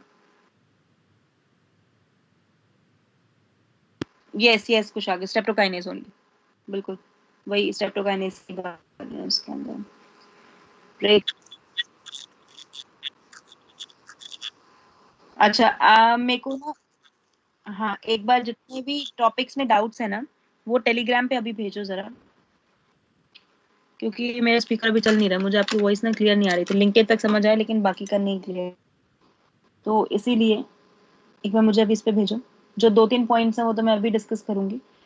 And बेटा ये पूरा वीक जो अभी मिलेगा आपको, ठीक है, दिवाली तो एंजॉय करनी है सबको, नो डाउट, वो भी घर पे रह के, लेकिन उसके साथ साथ राइट पूरा 12th का बॉटनी रिवाइज हो जाना चाहिए। राइट, कमिंग थर्सडे वाली क्लास सिर्फ और सिर्फ आपकी एक रिकैप क्लास होगी 12th के सिलेबस की, दैट्स इट। राइट, उसमें मैं 11th स्टार्ट नहीं करूंगी रिकैप में, मैं सिर्फ 12th के डाउट्स लूंगी आपके, और डाउट्स के साथ साथ क्विजेस होंगे, क्वेश्चंस होंगे, क्वेश्चन प्रैक्टिस होगा। मैं तो इसलिए चीज ध्यान रखना, जो ऐप पे क्विज करानी है ना वो वाली क्विज करानी है। राइट, हाँ जी जीशान, हाँ इक्वलाई वाला पॉइंट था, ठीक है, ये वाला मैं एक पॉइंट आपके साथ डिस्कस करूँ सबके साथ। एक ये बेटा इक्वलाई वाला पॉइंट है 38 मिनट्स वाला। देखो हम ये कहते हैं इक्वलाई या रेप्लिकेशन की जब भी मैं बात करती हूँ, राइट, तो वी से कि अगर हम प्रोसेस ऑफ रेप्लिकेशन देखते हैं, equally being a double stranded circular DNA, ये पॉइंट सब अच्छे से क्लियर करना भी, राइट, कि ये डबल स्ट्रैंडेड डीएनए की जब भी मैं बात करती हूँ तो equally as a bacterial cell has a double stranded circular DNA in it, right, जो उसके पास double stranded circular DNA present है, राइट, वो डबल स्ट्रैंडेड सर्कुलर डीएनए का जब रेप्लिकेशन शुरू होता है थीटा मॉडल के अकॉर्डिंगली, तो जो एक डॉटर डीएनए पूरा बनता है डबल स्ट्रैंडेड, वो एक रेप्लिकेशन साइकिल 18 मिनट लेती है, दूसरी रेप्लिकेशन साइकिल 18 मिनट लेती है, ताकि 2 डॉटर डीएनए बन सके। मैं यहाँ डायग्राम बना देती हूँ तो ज्यादा अच्छे से आपको क्लियर हो जाएगा।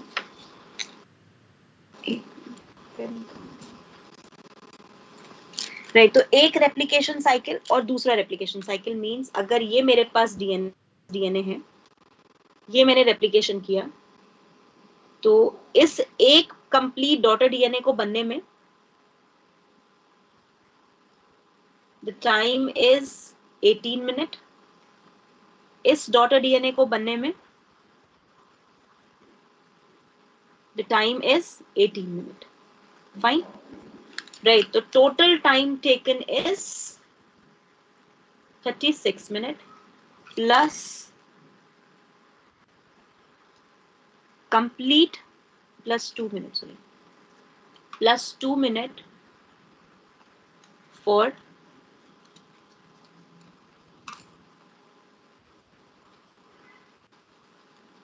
complete 2 nucleoid formation।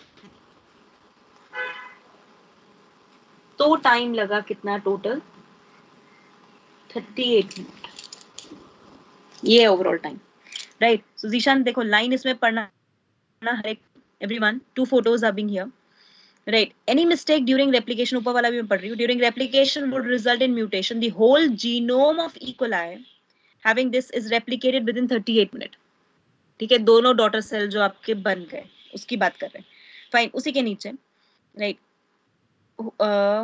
E. coli has only 4.6 on 10^10 base pair within it, with human, right, whose diploid content is 6.6 in 10^10, complete the right process of replication within 18 minutes, means एक डॉटर न्यू बनाने का, DNA बनाने का 18 minute का time लगा है।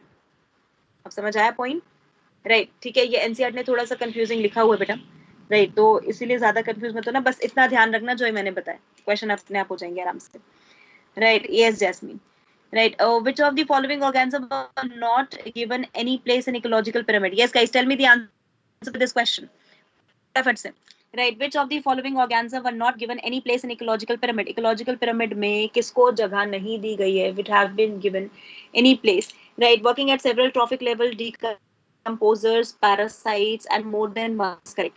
हमने main place किसको नहीं दिया है, right, parasites, okay, right, more than one is correct। हमने ना तो डिकम्पोजर्स को प्लेस दिया है इकोलॉजिकल पिरामिड में, जबकि हमने पैरासाइट्स को प्लेस दिया है बेटा, we have given the place to parasite. कैसे बताओ जरा आंसर, पैरासाइट को प्लेस कैसे दिया?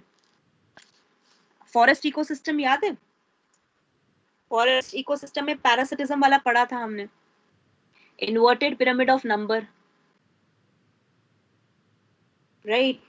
So we have given the place to parasite, we haven't given place to decomposer, we haven't given place to the organism working at several trophic level, right, क्योंकि हमने food web consider नहीं किया। Several trophic level पे काम कर रहे हैं तो फूड वेब की बात कर रहे हैं ना, तो ना तो आपने फूड वेब कंसिडर किया ना आपने डिकम्पोजर कंसिडर किया। क्लियर हुआ जैस्मीन? फाइन बच्चे, right, yes Now, any other question बेटा? और जो भी क्वेश्चन हो पैकेज का भी मेरे पास पैकेज नहीं है तो just take a pic and send me the question.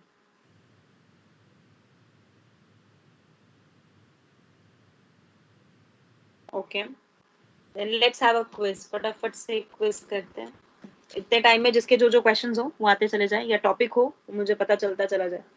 ठीक है, राइट. और विद दैट हर एक का आंसर टेलीग्राम पे मुझे जो क्विज के क्वेश्चंस होंगे in a very quick manner, I want the answers for that, के आंसर्स भी मिल जाए मुझे, right. So let's start with the point. Which microbe is successfully used in industries? Which microbe is successfully used in industry for the formation of cholesterol lowering agent? For the formation of cholesterol lowering agent. जल्दी से.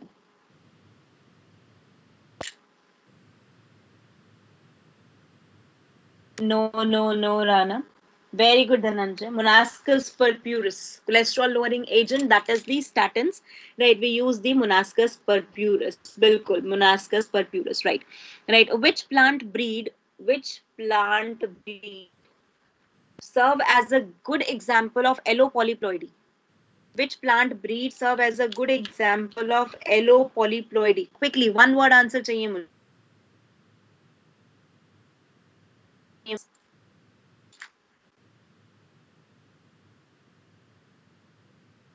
Which plant breed serve as good example of allopolyploidy?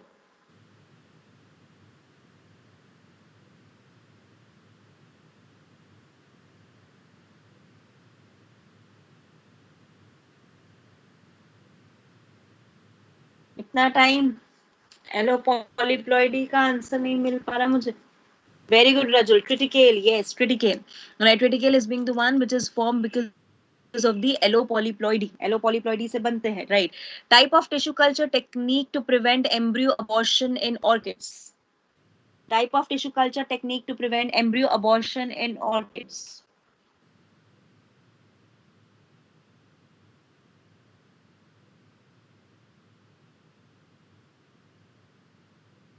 Embryo culture. Embryo culture is going to be used. Embryo culture, exactly, right? Embryo culture is going to be used, right? Right. If 20 plants, ध्यान से question सुनना. If 20 plants are given to you, 20 plants are given to you, all are similar to their parents, then the genes show which type of interaction? 20 plants are given to you, all are similar to their parents, the genes show which interaction? बहुत simple है, logic लगाना है बस. And everyone try to attempt the question, guys. Answer मुझे सबका मिले.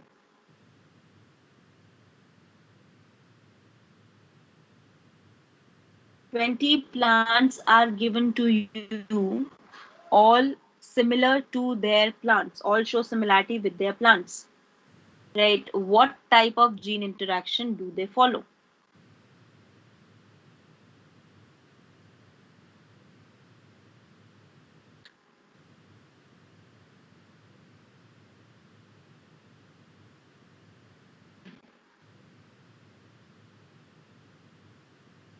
No. Complete linkage बेटा. Gene interaction कौन सी है complete link?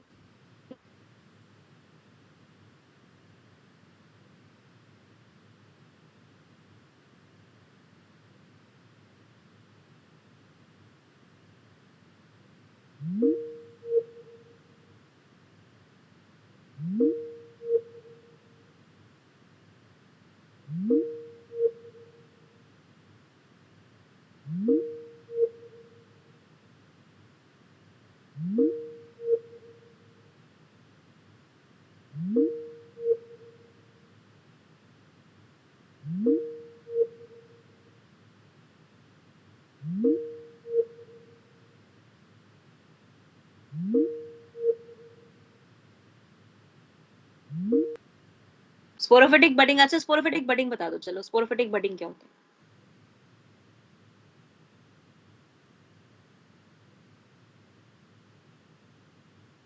क्या हो गया भाई? Apomixis. Nuclear cells are used. nucleus in order to cause the zygote की डेवलपमेंट हो सके, उसके लिए हम न्यूक्लियर सेल्स को यूज करते हैं, और फिर उसके बाद हम देखते हैं कि हमारे पास किस तरीके से राइट कंप्लीट एक ऑर्गेनिज्म जो है हमारे पास बिल्कुल पेरेंटल सेल के कॉमन बिल्कुल सेम बनता है, क्योंकि जाइगोट डायरेक्टली बनता है राइट फ्रॉम राइट किससे हमारे पास बनेगा न्यूक्लियस, सो कॉल्ड एडवेंट बिल्कुल adventive embryony right, which disorder in human right resulted in brain impairment along with albinism, which disorder in human resulted in brain impairment along with albinism. थोड़ा सा सोचो,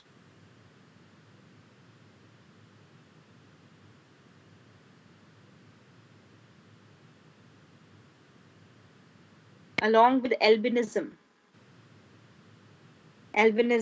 phenyl ketonuria, very good, phenyl ketonuria में एल्बिनिक child भी बनता है और brain impairment भी होती है राइट, तो दोनों चीजें लिंक्ड है ना हमारे पास right, that's why we will say it's being the phenylketonuria लेके चलते हैं right. Which disorder in human can be predicted by, which disorder in human male can be predicted by right karyotyping,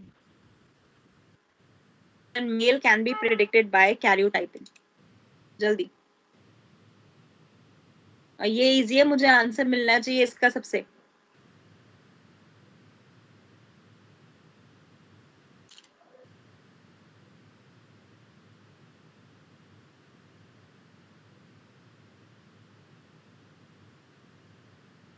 Which disorder in human male can be predicted by karyotyping?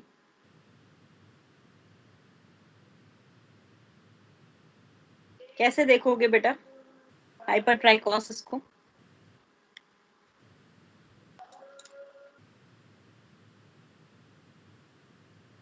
Klinefelter syndrome, Jasmine. Sure? Good, very good. Klinefelter syndrome बिल्कुल ठीक, karyotyping से बचा, हम सिर्फ chromosomal disorder देख सकते हैं, we can not see the gene disorder. अगर हम सिर्फ क्रोमोसोमल डिसऑर्डर्स को कैरियोटाइपिंग से देख सकते हैं तो इट्स वेरी सिंपल ना राइट, कि हम बेसिकली आप जो डिसऑर्डर देखेंगे वो ऐसा होना चाहिए जिसमें या तो एक्स की ट्राइसोमी हो या वाई की हो या फिर डाउन सिंड्रोम हो राइट. तो अगर या तो क्वेश्चन डाउन सिंड्रोम देगा आंसर, या फिर क्या देगा क्लेनेफेल्टर सिंड्रोम, वही ह्यूमन फीमेल दे देगा तो आंसर टर्नर सिंड्रोम हो जाएगा. तो डायरेक्ट क्वेश्चन है, हाइपरट्राइकोसिस और वाई लिंक्ड इनहेरिटेंस को फॉलो करता है, it's a gene linked inheritance, जो जीन से रिलेटेड है, it's not related to Y chromosome. Y की डबलिंग तो नहीं होती ना बच्चे. तो कैरियोटाइपिंग में या तो ट्राइसोमी देख सकते हो या मोनोसोमी देख सकते हो, दो में से एक ही तो देख सकते हो कैरियोटाइपिंग के थ्रू, तो वही तो आंसर करना है हमें. समझ आया प्रोसेस? Fine right. हाँ, ये छोटे छोटे पॉइंट्स ना ध्यान रखने हैं बेटा right. During translation right, which part of mRNA is responsible for initiation? Which part of mRNA is responsible for initiation?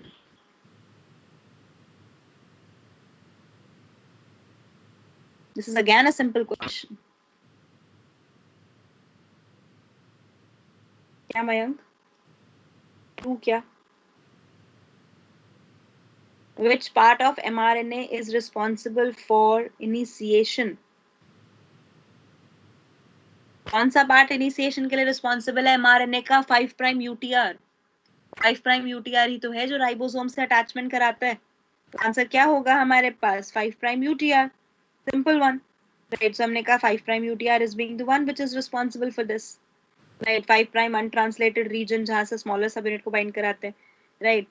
हाँ जी, अभी देखो 4 क्वेश्चन मैंने पूछे, उसी में रियलाइज हुआ कि टॉपिक अगर इतने सारे हैं और एक साथ अगर सब कुछ एग्जाम में आएगा तो नीट में तो अभी 11th भी आएगा साथ में, तो अभी पहले 12th तो अच्छे से प्रिपेयर करना पड़ेगा ना बच्चे, तभी तो 11th का भी प्रिपरेशन अच्छे से करोगे राइट. सो अब इसके लिए आपको मेनली क्या करना है, बहुत अच्छे से फोकस रहना है, बहुत अच्छे से इस पार्ट को दोबारा से एक बार गो थ्रू करना है, ताकि जो हम क्विजेस करेंगे, क्योंकि जो थर्सडे की क्लास होगी उसमें डायरेक्ट 45 क्वेश्चंस का क्विज होगा with in the class only. जो ऐप मैं बताऊंगी उस पे होगी, मैं क्लास से पहले ही 10 मिनट पहले एक लिंक शेयर करूंगी, आप वो ऐप को डाउनलोड करोगे, उस ऐप पे वो क्विज होगा. ऑन द सेम टाइम सारे स्टूडेंट्स उसमें एकदम लाइक अ गेम प्ले होगा, एक गेम प्ले होगा, राइट, जिसमें 45 question from all the entire 12th, और बहुत सिंपल क्वेश्चन होंगे, मैं कोई कॉम्प्लेक्स क्वेश्चन नहीं पूछूंगी, डायरेक्ट लैंग्वेज बेस्ड क्वेश्चन होंगे, राइट। बस आपको अच्छे से एक बार पढ़ना है ताकि एक रिकैप हो जाए कि हाँ ये चीज है और ये चीज हमें ऐसे करनी है, राइट। समझ आया पॉइंट सबको? हो जाएगा नेक्स्ट थर्सडे तक ये काम कंप्लीट, एंड पैकेज सारे रखने हैं थर्सडे में, ताकि थर्सडे में जितने पैकेज के क्वेश्चंस हैं वो सब हमारे कंप्लीट हो जाए। Fine everyone? Yes guys, done है यहाँ तक? अब आप अपने आप को अनम्यूट करके बोल सकते हैं, ठीक है, राइट। नहीं, कल कोई क्लास नहीं है आपकी, नेक्स्ट थर्सडे। कल आपकी मींस बॉटनी की क्लास नहीं है, राइट, बॉटनी की क्लास कल नहीं, बॉटनी का सिलेबस क्योंकि आज फिनिश हो गया है, तो दैट्स वाई, क्योंकि मेन यही था कि अगर सिलेबस फिनिश नहीं होता तो थर्सडे में क्लास लेती, राइट। अब सिलेबस आज हमारा हो चुका है इसी वजह से, राइट। अब नेक्स्ट थर्सडे हम क्लास करेंगे, क्योंकि उसके बाद से तब तक आपका फिजिक्स केमिस्ट्री भी वाइंड अप हो जाएगा, राइट। उसके बाद से सिर्फ रिकैप क्लासेस ही चलनी है, नॉर्मल रिकैप क्लासेस ही चलेंगी टिल दी दिसंबर, और आई कैन से 15 जनवरी तक, राइट, जब तक हमारा 11th का रिकैप नहीं होगा, ठीक है बच्चा? डन है यहाँ तक पॉइंट? यस गाइस, हाँ जी, yes or no? Okay, good, right. Okay guys, so we'll meet you up in the coming session, right? आपको next week मिलेंगे, right? And I hope सब अच्छे से करके आएंगे बॉटनी का पूरा recap, ठीक है? I want everyone to be responsive in the class. हर एक कोई रिस्पॉन्ड करे, क्योंकि उसी टाइम आपका रिजल्ट भी पता चलेगा, ठीक है? आपको उसी टाइम आपका रिजल्ट पता चलेगा हर एक का कि किसने सबसे अच्छा परफॉर्म किया, राइट। सो इसलिए just prepare very well for that, बहुत अच्छे से प्रिपेयर करना है 12th का part, right, all the chapters, right, and complete that thing, fine, right? So this is where we are going to wind up the botany, yeah, and very happy Diwali to all of you. Enjoy guys, right? Be safe, right? Stay at home, don't roam here and there, right? अभी ये time नहीं है, इस बार दिवाली घर वाली दिवाली बनानी है हमें, right? So just stay with your family, right, and enjoy, right, and stay blessed always guys. May this Diwali bring prosperity, success and healthy future for you, right? Okay everyone, so we'll meet you in the coming class, coming week. Take care, bye bye, enjoy.